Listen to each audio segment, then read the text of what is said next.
আসসালামু আলাইকুম। এইচএসসি 25 ব্যাচের শিক্ষার্থীরা সবাইকে স্বাগতম জানাচ্ছি পিওর এডুকেশনের পক্ষ থেকে। দেখো, গতকাল 16 তারিখ যখন সিদ্ধান্ত হয় যে এইচএসসি পরীক্ষা 26 তারিখেই শুরু হবে, সাথে সাথেই কিন্তু খেপে যায় শিক্ষার্থীরা। খেপে গিয়ে তারা কিন্তু লং মার্চ আন্দোলনের ডাক দেয়, এবং এটা শুধু ঢাকা নয়, ঢাকা সহ কুমিল্লা, চট্টগ্রাম, বরিশাল, রাজশাহী সহ দেশের প্রত্যেকটা বিভাগীয় শহরে তারা অবস্থান কর্মসূচির ঘোষণা দেয়।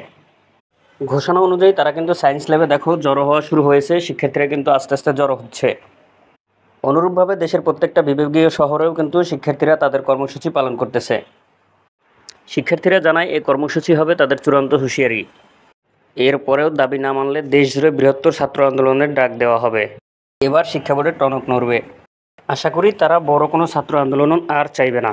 এই মুহূর্তে যদি আমরা শিক্ষা বোর্ডের ওয়েবসাইটে প্রবেশ করি, দেখো এখনও পর্যন্ত তারা কোনো দেখো শিক্ষা বোর্ডের ওয়েবসাইটে এই মুহূর্তে আমরা আসি। এইচএসসি কর্নারে প্রবেশ করলে দেখো এখানে সর্বশেষ যেটা আসছে সেটা হচ্ছে ফর্ম ফিল আপের সময় বৃদ্ধিকরণের, এটা গতকাল আসছে। এরপরে এখন পর্যন্ত তারা আর কোনো আপডেট জানায়নি, তবে আশা করি খুব শীঘ্রই তারা তাদের সিদ্ধান্ত পরিবর্তন করবে এবং তারা ঘোষণা দিয়ে জানাবে। নোটিশ আসার সাথে সাথে ভিডিওর মাধ্যমে তোমরা জেনে যাবে। চ্যানেলটিকে সাবস্ক্রাইব করে নোটিফিকেশন অন করে রাখো, যাতে কোনো আপডেট আসার সাথে সাথে সবার আগে তুমি পেয়ে যাও। আশা করি বোর্ডের সিদ্ধান্তে পরিবর্তন আসবে, সেই প্রত্যাশায় আজকে এই পর্যন্তই। খোদা হাফেজ।